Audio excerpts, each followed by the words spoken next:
আজি পবিত্ৰ শাওণ মাহৰ প্ৰথমটো সোমবাৰ ভাবিলোঁ এপাক মন্দিৰৰ পৰা আহোঁ। এয়া মন্দিৰ আহি পালোহি। চাকি ধূপ ল'বলৈ বুলি যাওঁতে দোকানী দাদাবাসকলে ইমান আগ্ৰহেৰে মাতিছে নহয়, ভাইটি এইফালে আহা, ভাইটি এইফালে আহা।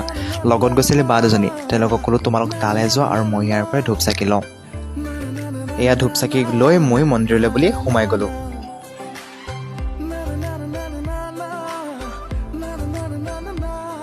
মন্দিৰত প্ৰত্যেক বছৰৰ দৰে এইবাৰো অগণন ভক্ত। বাহিৰত চাকি ধূপ জ্বলাই আমিও সেৱা কৰিবৰ বাবে থিয় হ'লোঁ লাইনত। অৱশেষত আমিও মন্দিৰৰ ভিতৰসকলে সোমাই গ'লোঁ। এয়া দেখিছেনে ভক্তসকলে শিৱলিংগত গাখীৰ ঢালি আছে। পিছে আমিও কম এলেহুৱা নহয়, লাইনত থিয় হোৱা এলাহতে দাদা এজনক ক'লোঁ আপুনি আমাৰ হৈ শিৱলিংগত গাখীৰকণ ঢালি দিয়ক। এয়া মন্দিৰৰ ভিতৰ ভাগ। আমিও সেৱা সৎকাৰ কৰি বাহিৰলৈ বুলি ওলাই আহিলোঁ। পিছে এইভাগ মন্দিৰলৈ আহি মই আপোনালোক কাছ নেদেখুৱাম, কথা হ'ব পাৰে নেকি? এয়া চাওকচোন কাছৰ পাৰলৈ কেনেকৈ উঠি আহিছে। ভক্তসকলে বিভিন্ন খোৱা বস্তু দিয়াৰ বাবে কাছবোৰ পাৰলৈ উঠি আহিছে। কিমান ডাঙৰ ডাঙৰ কাছ দেখিছেনে? ভাগ্য ভাল আচলতে মই আপোনালোক এটা ভিডিঅ' ক্লিক দেখাব পাৰিলোঁ।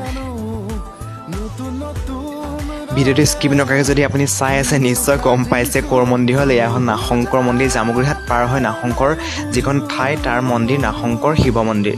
নিশ্চয় ভিডিঅ'টো আজি চাই ভাল পালে। আকৌ এটা নতুন ভিডিঅ'লৈ আহি আছোঁ। Bye bye.